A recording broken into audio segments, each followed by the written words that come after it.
Good afternoon and welcome to the Midday News. I'm Shamela Pullen. Here's what we have in the bulletin.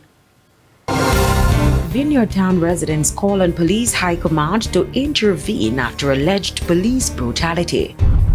Advanced nurse practitioners near limited prescriptive authority approval. And later in sports, match even as West Indies versus Australia third test enter third day.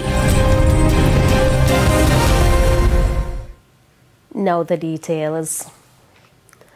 The Ministry of Education's Region 6 has launched its annual planning retreat to boost students' performance through focused strategies. School leaders and education officers convene under the theme School Improvement Planning and the Trend Agenda. Our reporter Sandy Williams is there and now reports. From strategic sessions to collaborative brainstorming, education stakeholders from Region 6, which covers Clarendon and St. Catherine, are gathered here at the Ocean Coral Spring Hotel in Trelawney on day one of the Ministry of Education's regional retreat.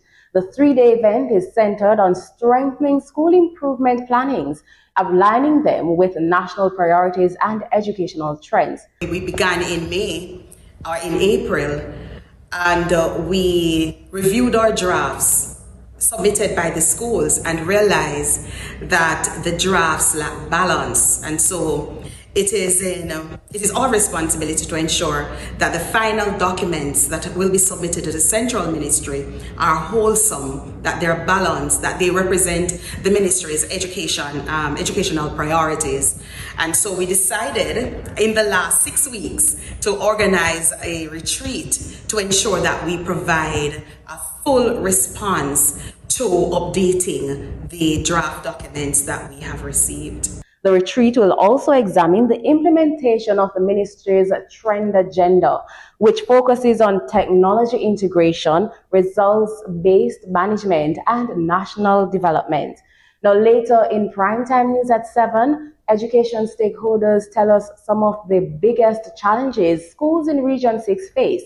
Until then, I'm Sandy Williams reporting for TVJ News. Residents of Vineyard Town St. Andrew are making claims of police brutality and harassment by members of the security forces.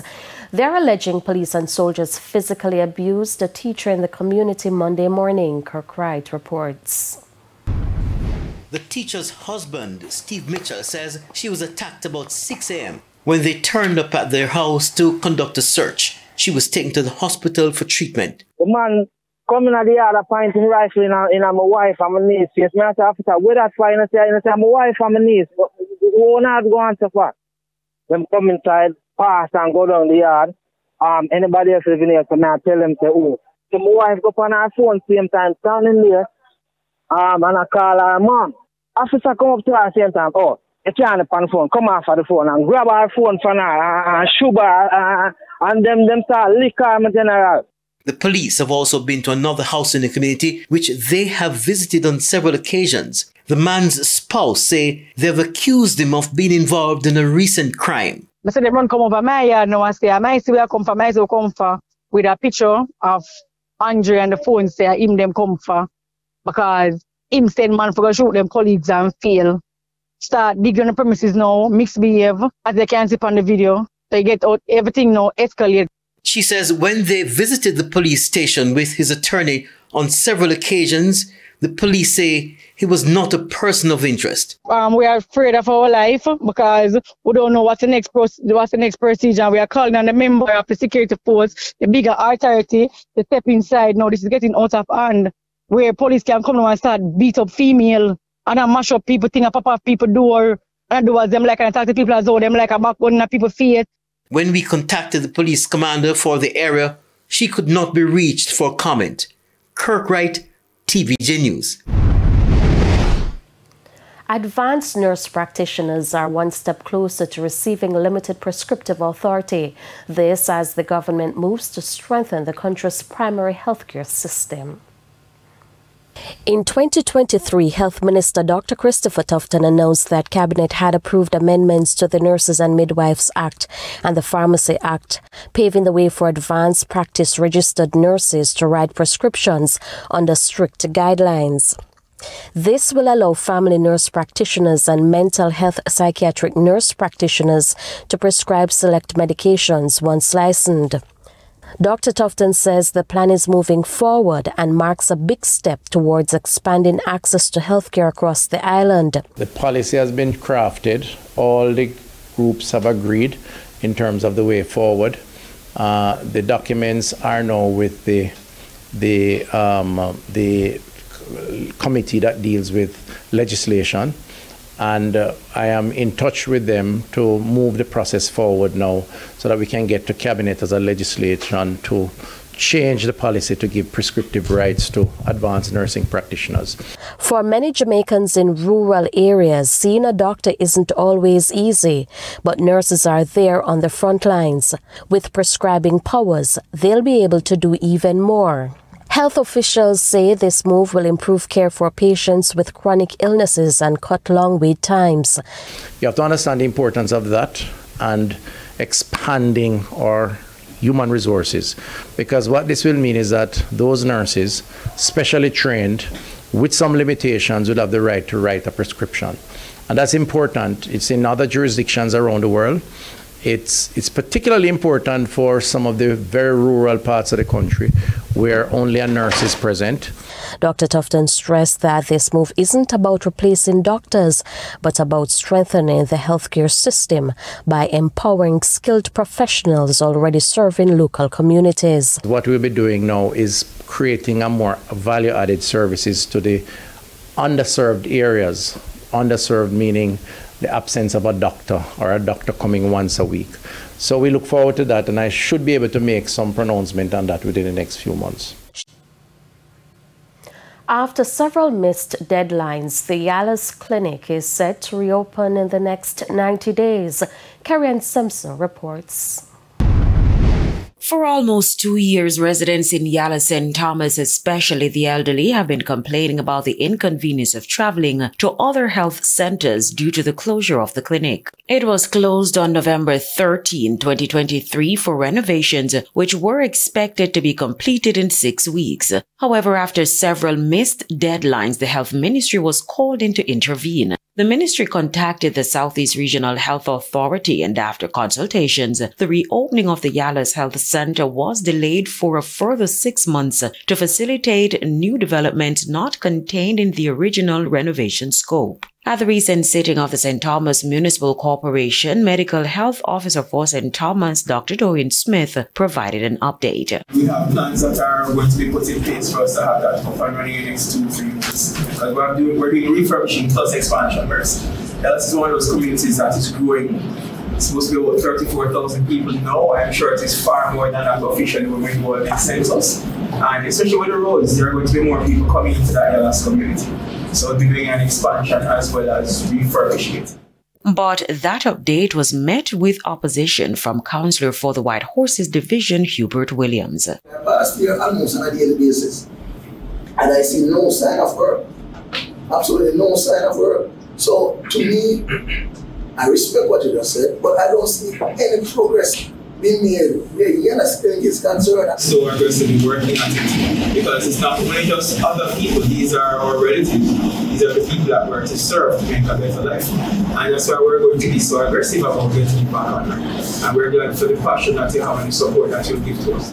The new development will see improved and additional services such as curative medicine, prenatal, postnatal, and childcare services being offered at the facility. Karen Simpson, TVJ News. The Manchester Fire Department is reporting a surge in emergency calls for the month of June. The fire department gave the update at the recent Manchester Municipal Corporation meeting. The Manchester Fire Department responded to 92 emergency calls for the month of June. This is a 73.5% increase when compared to the 53 in May. Genuine fires, we had 66 when compared to 33 in May. For malicious false alarm, we had 8 when compared to 6 for May, same period 2025. False alarm with good intent, we had 6 in June when compared to 2 for May 2025. Special service 11 when compared to 9 in May. Motor vehicle accident 1 when compared to 3 for May. The fire department is also raising concern about the growing number of major incidents in the division. On the 6th, the brigade responded to a commercial building and dwelling at New Green in Manchester. 2 medium jets were used to extinguish this fire. Lost as a result of this fire amount to $25 million, while the risk $50 million. 2 adults were rendered homeless. There were no injury or loss of life, and the cause of this fire is undetermined. On the 12th of June, we responded to a motor vehicle fire and the dwelling house at Woodgrove District in Trelawney. 1 medium jet was used to extinguish this blaze. Lost as a result of this fire amount to $500,000, while the risk $4 million. 1 adult and 2 children were rendered homeless. The cause of this fire is undetermined. Of particular concern was the substantial increase in property losses, which soared into billions of dollars for the month of June.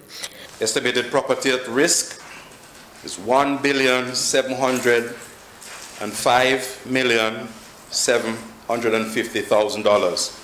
That's $1,705,750,000 when compared to $490,000 in May. The fire department is reiterating calls for persons to take the necessary fire prevention measures as well as community vigilance.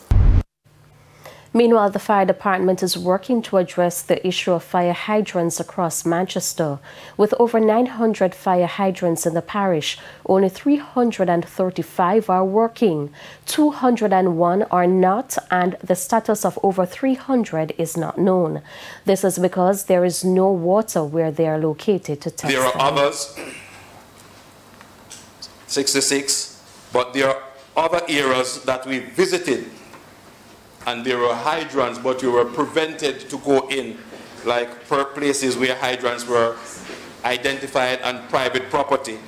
But because of closure, we could not go in. And also, there were hydrants which we were unable to check because there were no water in the area. The St. Mary Police are investigating the break-in of a MoneyGram outlet and the office of Member of Parliament Robert Montague.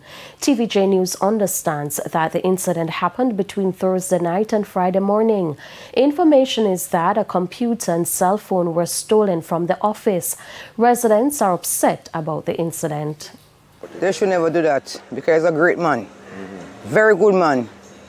He helped in every angle you can think of. Feel bad about it because they have no right to go in there and break it because when we want to look for money, and then we go and get to look for money, understand?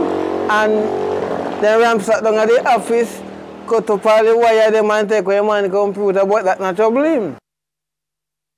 Yet to release a statement on the matter. Several calls to the MP's phone for a response went unanswered. Investigations are ongoing. It's time for a break. Stay with us. More stories when we return.